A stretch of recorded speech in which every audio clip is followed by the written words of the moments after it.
Dans le prochain épisode de Demain nous appartient. Au commissariat, Aurore met William face à la vérité. Blessé, Aaron refuse toute communication. La condescendance de Timothée lui attire les foudres de ses proches. Attention, les paragraphes qui suivent contiennent des spoilers sur l'épisode de Demain nous appartient diffusé lundi soir sur TF1. Si vous préférez ne rien savoir, ne lisez pas la suite. Lundi 22 juillet dans Demain nous appartient. Aurore met William face à la vérité. Interpellé par la police, William est interrogé au commissariat par Martin, en présence d'Aurore. Il raconte que Caroline l'a contacté alors qu'il ne s'était pas vu depuis une vingtaine d'années, parce qu'elle était terrifiée à l'idée que Blanqui, contre qui elle avait témoigné dans une affaire de Home Jacquin, ne s'en prenne à elle après avoir tué son patron, Guillaume Drouet. William a donc accepté de l'aider à simuler sa mort, puis l'a hébergée chez lui jusqu'à ce qu'elle récupère de faux papiers pour quitter le pays. Martin cherche donc à savoir où Caroline se trouve, mais William affirme qu'il n'en sait pas plus. Le commandant de police décide de le placer en garde à vue. Aurore et Sarah cherchent ensuite à trouver une preuve du témoignage anonyme de Caroline dans l'affaire Blanqui.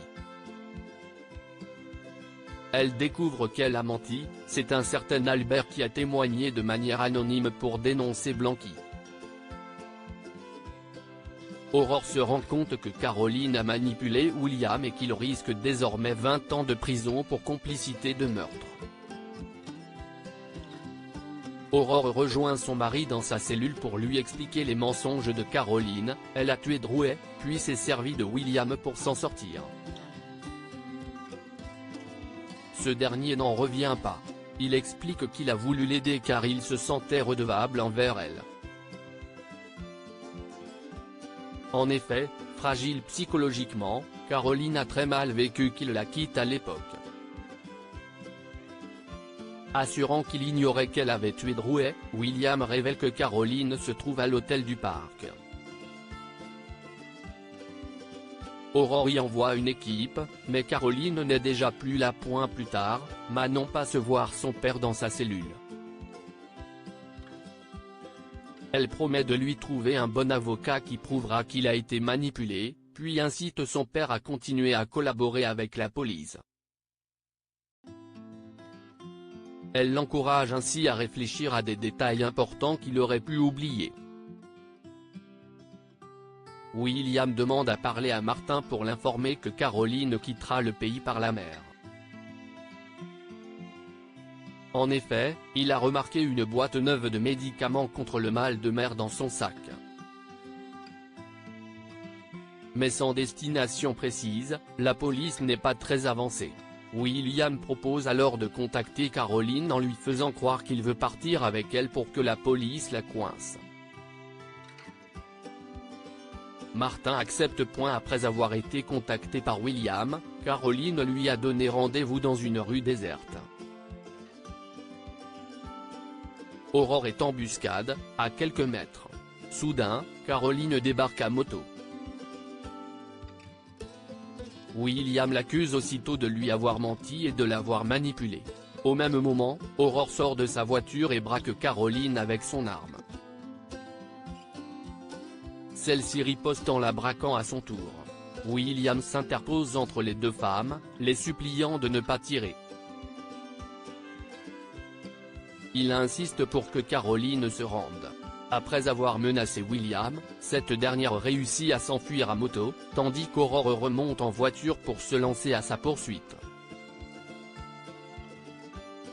A-t-elle une chance de la rattraper ? Roxane ne supporte pas la défaite au Spoon. Sarah se moque gentiment de son épouse qui ne se remet pas de sa défaite aux échecs contre Timothée la veille. Elle a bien l'intention de prendre sa revanche. Sarah essaye néanmoins de lui faire admettre que Timothée est meilleur qu'elle. Roxane et Timothée se lancent dans une nouvelle partie d'échecs dans la salle de repos du commissariat. Au bout d'un moment, Timothée démontre à son adversaire toutes les options qui lui restent. Chacune d'elles aboutit à un échec et mat. Roxane ne supporte pas de perdre à nouveau.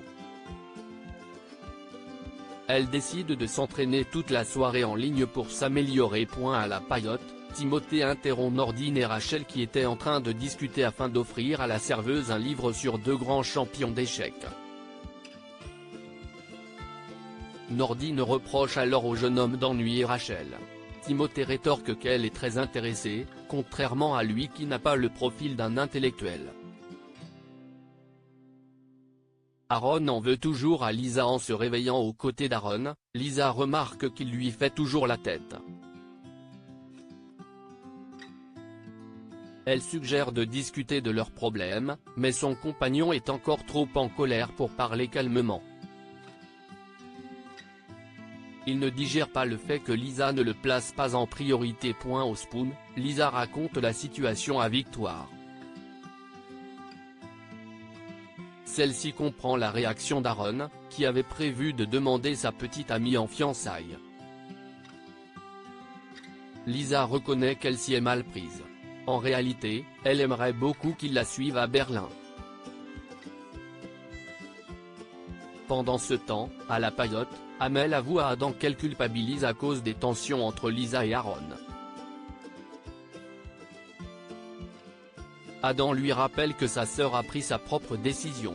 Quant à lui, il assure à sa petite amie qu'il lui rendra souvent visite à Berlin.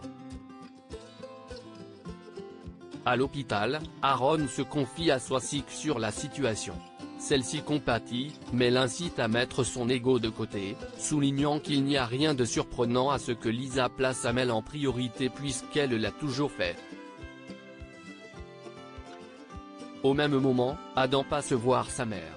Il en profite pour essayer de faire voir le bon côté des choses à Aaron. À cran, ce dernier rétorque qu'il se passera de conseils d'ado sur sa vie amoureuse. À la villa, Lisa attend le retour d'Aaron pour lui remettre la bague de fiançailles en espérant qu'il lui offrira dans de meilleures circonstances.